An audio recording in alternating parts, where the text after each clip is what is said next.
Okay, let's dive into this explainer. I want you to just imagine for a second that you're standing on an ancient battlefield. The ground is literally trembling beneath your feet, and thousands of soldiers around you are staring ahead in absolute paralyzing terror. Why? Because a giant warrior, a guy who's nearly 10 feet tall, just stepped forward and shouted a challenge that silenced an entire nation. No one dares to move. Not the generals, not the seasoned warriors, not even the king.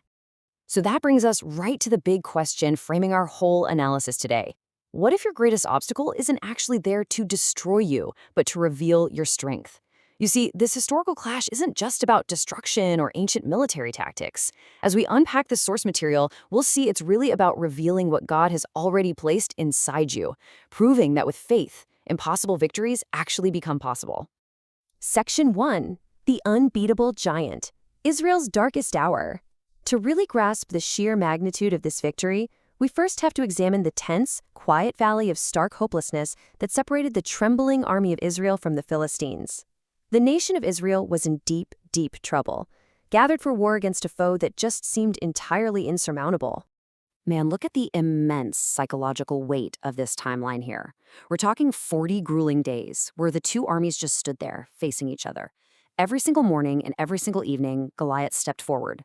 And he wasn't just big. His armor was incredibly heavy. His massive spear was specifically designed to inspire terror. Day after day, he mocked Israel, he mocked their soldiers, and worst of all, he mocked their God. You can easily see how, as the days agonizingly ticked by, from day 1 all the way to day 40, the army became completely paralyzed, and Israel just lost all hope. His whole proposition was terrifyingly simple. He said, "Choose a man and send him to fight me. One man against another. Winner takes the whole shebang." Yet not a single soldier volunteered. Fear had completely paralyzed everyone in that camp. Even King Saul, a man who was once famous for his own courage, was absolutely terrified. The battlefield just became a place of total hopelessness.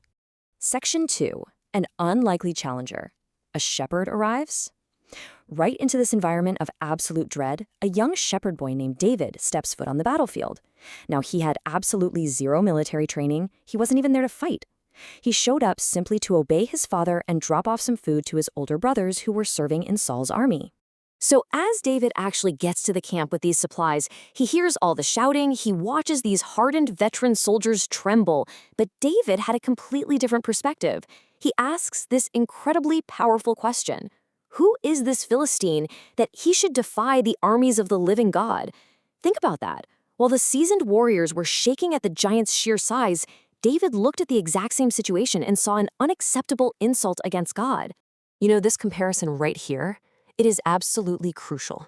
The soldiers were completely fixated on the physical size of the enemy.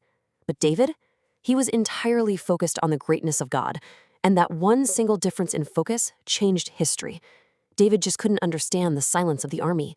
And even when his own older brothers got angry, accused him of pride, and told him to go back to his sheep, David flat out refused to be discouraged. Because simply put, when God places courage in your heart, external criticism just cannot stop the purpose. Section 3. The Armor and the Sling. David before the king. So eventually, word of this totally fearless kid reaches King Saul, setting up a fascinating encounter between traditional military wisdom and unshakable faith. Saul takes one look at David and basically just sees an unqualified kid. But wow, listen to David's testimony. His wilderness training was intense. Actually, scratch that. It was life or death. When a lion or a bear attacked his flock out there, he struck them down. He looked right at the king and said, "The Lord who rescued me from the lion and the bear will rescue me from this Philistine." Those private, unseen battles out in the middle of nowhere perfectly prepared David for this massive public moment. His confidence didn't come from some elite military academy. It came straight from God's proven faithfulness. And this brilliantly illustrates the impossible physical disparity between these two combatants. On paper, this is practically a joke. You have a 10-foot giant covered in heavy armor wielding a massive spear, going up against a shepherd boy with a stick, a sling, and some rocks. It was so lopsided that Saul actually tried to give David his royal armor just to kind of even the odds a bit.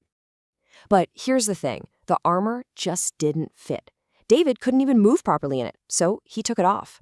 The profound takeaway here is that victory comes when we stop trying to be someone else. Saul's heavy armor represented human strength and traditional methods.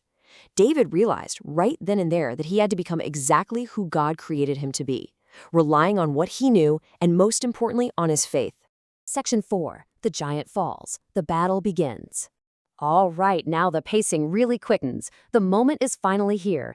David walks out toward the battlefield. Goliath looks down, sees a boy instead of a warrior, and he literally laughs out loud. He feels deeply, personally insulted by David's utter lack of traditional weapons. The giant mocks him, curses him, and promises to destroy him, supremely confident in his own size and experience.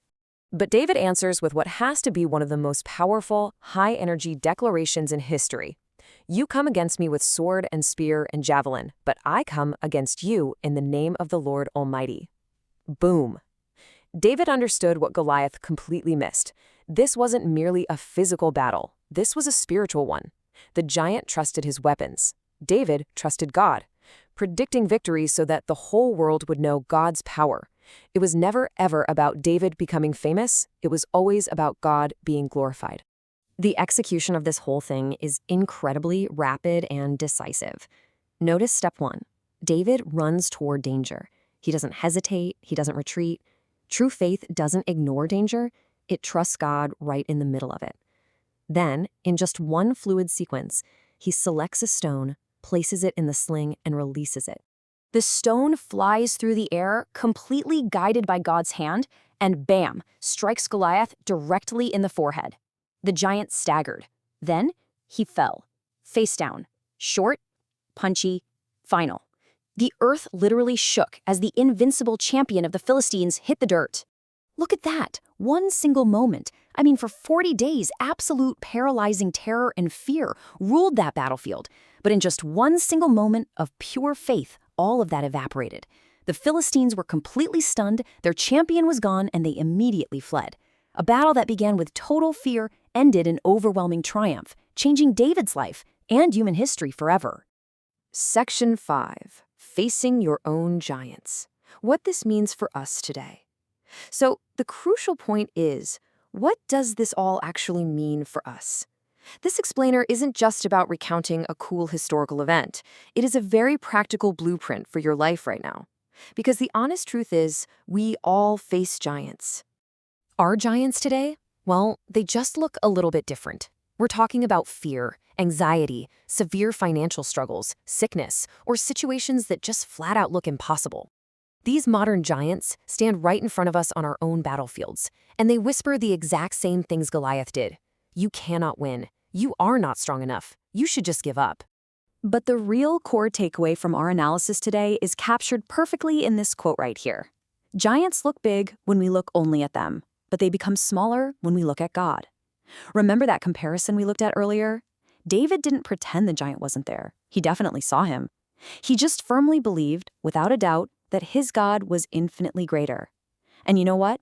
The exact same God who guided that stone still specializes in impossible victories today. So I want to leave you with this final thought to chew on. Look at whatever giant is standing in your way right now. Others might doubt you, and the challenge might seem completely overwhelming. But God has a very long history of using completely ordinary people to accomplish extraordinary things. So what giant will you defeat today by remembering the sling, remembering the stone, and remembering the God who never, ever fails? Keep that firmly in focus, and remember that with faith, absolutely no way around it, even the biggest giants fall.